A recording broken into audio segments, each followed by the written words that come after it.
वैश्विक राजनीति में नफरत का जहर। नमस्कार मित्रों, मैं आपका दोस्त सुमित दहिया एक बार फिर से आपके सामने हाजिर हूँ। एक नया मुद्दा, एक नया विचार उस पर चर्चा करने के लिए। जिस प्रकार से आपने देखा कि अमेरिका के पूर्व राष्ट्रपति डोनाल्ड ट्रंप पर हमला हुआ, जिसमें वो बाल बाल बचे, जिसमें वो घायल हुए, उसमें 170 मीटर की रेंज से उन पर गोली चलाई गई और 20 साल के एक व्यक्ति ने, थॉमस मैथ्यू नाम के व्यक्ति ने उन पर गोली चलाई और उसको वहीं पर वहाँ की खुफिया एजेंसियों ने ढेर कर दिया। बात केवल इतनी नहीं है, बात ये है कि हमारे देश के, हमारे राष्ट्र के संदर्भ में, भारत के संदर्भ में ये जो वैश्विक नफरत वाली राजनीति है वो किस प्रकार से भारत की जड़ों में भी आकार ले रही है। संसद की गरिमा को तार तार किया जाता है।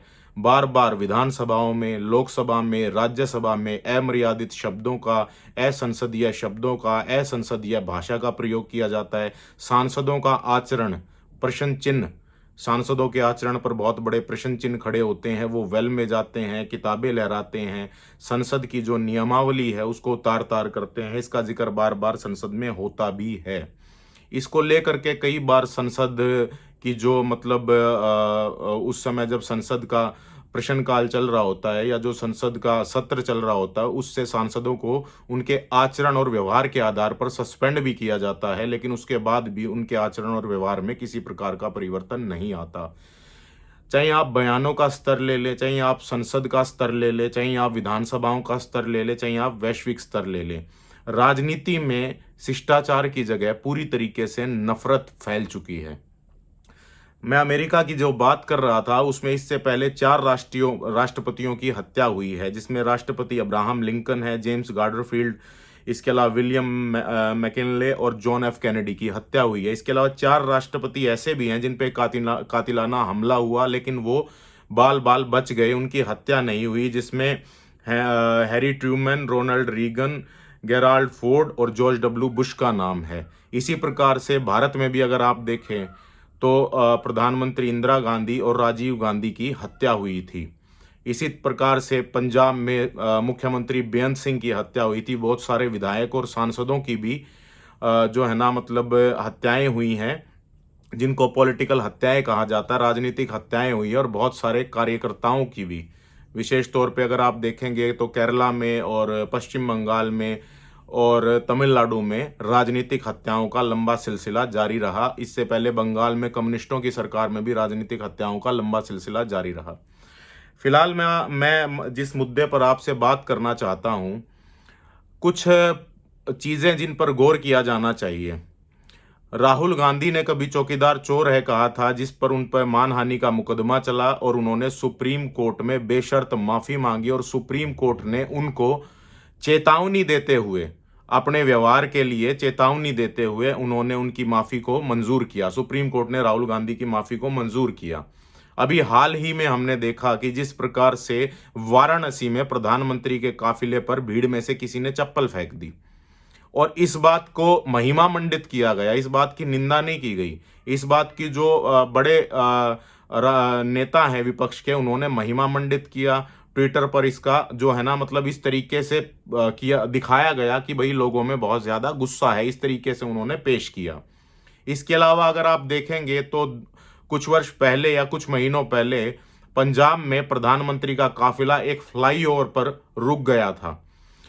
किसी प्रकार की बाधा के कारण उनको रुकना पड़ा, जो कि बाधा प्रोटेस्ट कर रहे थे, और उसकी बाद में बहुत सारे आला अधिकारियों को पंजाब पुलिस के सस्पेंड किया गया, निलंबित भी किया गया। ये उनकी नेग्लिजेंसी, लापरवाही मानी गई। प्रधानमंत्री की सुरक्षा को खतरे में डालना, ये उनकी, इसके ऊपर सुप्रीम कोर्ट ने भी आदेश जारी किए और सरकार ने इसकी जांच करा के और पंजाब सरकार के आला अधिकारियों को एक तरीके से निलंबित किया था। इस बात की भी विपक्षी नेताओं ने निंदा नहीं की थी। बहुत कम ऐसे विपक्षी नेता थे जिन्होंने इस बात की निंदा की। ये राजनीति में एक नफरत का दौर है। अटल बिहारी वाजपेयी के समय जो राजनीति थी वो शिष्टाचार की राजनीति थी। उसके बाद कांग्रेस जिस जिस तरह से आकार लेती गई या विपक्षी नेताओं की जो झल्लाहट है लगातार, 3 बार जो है ना लोकसभा के इलेक्शन हारना, लगातार लगातार स्टेटें हारते चले जाना, लगातार राज्यों के चुनाव हारते चले जाना, तो उनकी जो झल्लाहट है, उनका जो गुस्सा है, वो उनके व्यवहार में, उनके आचरण में, उनकी शब्दावली में बिल्कुल साफ झलकता है। अभी हाल ही में एक सीआईएसएफ की कांस्टेबल ने कंगना रनावत को चंडीगढ़ एयरपोर्ट पर थप्पड़ मार दिया। उस थप्पड़ के लिए, उस थप्पड़ के फेवर में पंजाब में प्रोटेस्ट हुए। उसके आचरण को, उसके व्यवहार को बिल्कुल सही ठहराने का प्रयास किया गया।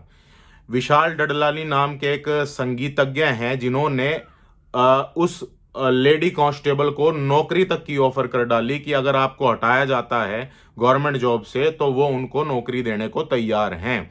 नफरत की राजनीति का दौर इतना गहरा, इतना अधिक जा चुका है। और यह चीज यहीं नहीं रुकती। जिस प्रकार से बंगाल में लोकसभा का रिजल्ट आने के बाद भारतीय जनता पार्टी के 150 से अधिक कार्यकर्ता और नेताओं को भारतीय जनता पार्टी के ऑफिस में शरण लेनी पड़ी। इस दफ्तर में बीजेपी के 150 कार्यकर्ताओं ने शरण ली हुई है, या ये कह लीजिए कि वो इसमें छुप कर रह रहे हैं, जिनमें कई महिला कार्यकर्ता भी हैं। और इनका कहना है कि 4 जून को जब लोकसभा चुनावों के नतीजे आए, उस दिन इन्हें अपना घर छोड़कर भागना पड़ा और यहां बीजेपी के दफ्तर में आकर शरण लेनी पड़ी, क्योंकि अगर ये अपने घरों में रुक जाते तो टीएमसी के कार्यकर्ता उस दिन इन्हें जान से मार डालते। कि इन लोगों ने चुनाव में बीजेपी के लिए काम किया, बीजेपी को जिताने के लिए काम किया और यह सोचा कि लोकतंत्र उनकी रक्षा करेगा, संविधान उनकी रक्षा करेगा, कानून व्यवस्था में उनकी रक्षा हो जाएगी। लेकिन पश्चिम बंगाल की 42 में से 30 सीटों पर चुनाव हारने के बाद लगभग हर जिले, शहर और गांव में बीजेपी के 4000 स्थानीय नेताओं और कार्यकर्ताओं को अपनी जान बचाने के लिए अपने अपने घरों से भागना पड़ा। जैसे ही लोकसभा का रिजल्ट आया, टीएमसी को अधिक बढ़त मिली, टीएमसी को ज्यादा सीटें मिली, टीएमसी का अच्छा प्रदर्शन रहा, तो बंगाल में जो है ना भारतीय जनता पार्टी के कार्यकर्ताओं को मारना शुरू कर दिया। महिलाओं को शरेआम सड़क पर मतलब जो है ना मारा पीटा गया। इसी प्रकार से कार्यकर्ताओं को, जैसा कि मैंने आपको बताया, कि राजनीतिक शरण लेनी पड़ी। भारतीय जनता पार्टी के ऑफिस में 1 हफ्ते से अधिक जो है ना कार्यकर्ता रहे। तमाम न्यूज चैनल्स ने इस बात को दिखाया भी। ये देखें किस प्रकार से राजनीति में किस हद तक विष फैल चुका है, जो भाषाई स्तर से मर्यादा तोड़ते हुए अब एक्शन पर और व्यवहार में और विचार में आ चुका है। मुझे बड़ा मतलब किस किस प्रतीक के माध्यम से ये जहर फैल रहा है। तमिलनाडु भारतीय जनता पार्टी के चीफ के अन्नामलाई इलेक्शन हारते हैं और डीएमके के जो कार्यकर्ता हैं वो एक बेजुबान बेचारे एक बकरे को शरेआम जो है ना अन्नामलाई की फोटो लगा के सड़क पे काट देते हैं। वो इस बात की खुशी एक बकरे की हत्या करके मनाते हैं और उस बकरे के चेहरे पर अन्नामलाई की फोटो टांग के काट दिया जाता है शरेआम सड़क पे। तो ये उनका खुशी मनाने का तरीका था। कभी ऐसा पाकिस्तान की राजनीति में होता था, कभी ऐसा उन देशों में होता था जहां पे आतंकवाद बहुत ज्यादा सक्रिय था, जहां पे उग्रवाद बहुत ज्यादा सक्रिय था। अब भारतीय राजनीति में पिछले एक लंबे समय से ये चीज घर कर चुकी है और ना केवल कर चुकी है, ये बहुत तेजी से बढ़ रही है। चाहे केरला हो, चाहे पश्चिम बंगाल हो, चाहे मैं तमिलनाडु की बात करूं, चाहे भारतीय राजनीति की मैं तमाम नेताओं के, राष्ट्रीय स्तर के नेताओं के बयानों की आप देख लीजिए, टीवी डिबेट्स आप देख लीजिए। उन टीवी डिबेट्स पर कितनी बार सुप्रीम कोर्ट अपनी चिंता व्यक्त कर चुका है। अभिव्यक्ति की आजादी के नाम पर जिस तरीके से एक दूसरे पर कीचड़ उछाला जाता है, जब नेता एक दूसरे के खिलाफ कीचड़ उछालते हैं, मर्यादित शब्दावली का प्रयोग करते हैं, तो प्रवक्ताओं से इस बात की उम्मीद करना कि उनकी शब्दावली बड़ी ही मतलब सुगठित होगी और बड़ी ही मतलब मर्यादित होगी और वो एक दूसरे के साथ अच्छा व्यवहार और रिस्पेक्टफुल बिहेवियर करेंगे, ये जो है ना बहुत मतलब धरातल पर सही प्रतीत नहीं होता। ऐसा नहीं होता। सुप्रीम कोर्ट अनेकों बार इस चीज में अपनी चिंता व्यक्त कर चुका है। तो प्रधानमंत्री की चाहे बात ले लीजिए, चाहे राजनीतिक परिणामों की बात ले लीजिए, तो भारत में एक नया किस्म का संकट पैदा हो रहा है। वो है भाषाई संकट, वो है व्यवहारिक संकट, वो है आचरण के संदर्भ में संकट, वो है व्यवहार के संदर्भ में संकट। जिन नेताओं पर इस बात का दारोमदार है कि वो आने वाली पीढ़ियों के लिए अपने आचरण, अपनी शब्दावली, अपनी वाक्पटुता, अपने व्यवहार के जरिए एक मैसेज दें एक जो है ना आने वाली पीढ़ियों के लिए एक जिस तरह से अटल बिहारी वाजपेयी का व्यवहार था, जिस तरीके से बाकी के जो मतलब उस समय के भारत के जो राष्ट्रीय नेता थे उनका व्यवहार था, वो पार्टी लाइन से हट के उनके व्यक्तिगत रिश्ते होते थे, वो आपस में ब्याह शादियों में आपसी फंक्शनों में उनका आना जाना होता था। अब हम इस चीज की कल्पना नहीं कर सकते कि भारतीय राजनीति में ऐसा कुछ हो सकेगा, या आगे भी इस चीज की दिखाई नहीं देता ऐसा। जिस प्रकार से इजराइल फिलिस्तीन का युद्ध चल रहा है, जिस प्रकार से रशिया और यूक्रेन की लड़ाई चल रही है, जिस प्रकार से ईरान ने पिछले दिनों पाकिस्तान पे आक्रमण किया, तो जिस तरीके से हम देखें कि जब या तो युद्ध होते हैं या युद्ध की तैयारी होती है, ये नेताओं के वैश्विक स्तर पर भी अहंकार की लड़ाई है। आम जनता जो है, सामान्य नागरिक जो हैं, उनको जो है महंगाई की मार के द्वारा उस चीज का भुगतान करना पड़ता है जो उन नेताओं की अहंकार की लड़ाई है। तो हमें कहीं ना कहीं हमारे जो है ना नेताओं का ये एक नैतिक फर्ज बनता है, एक मॉरल रिस्पॉन्सिबिलिटी, उनकी जिम्मेदारी बनती है कि वो अपने जो है ना आचरण में मर्यादा रखें, और जो है ना उनको मानहानि के मुकदमे ना भुगतने पड़े, उनको माफिया ना मांगनी पड़े।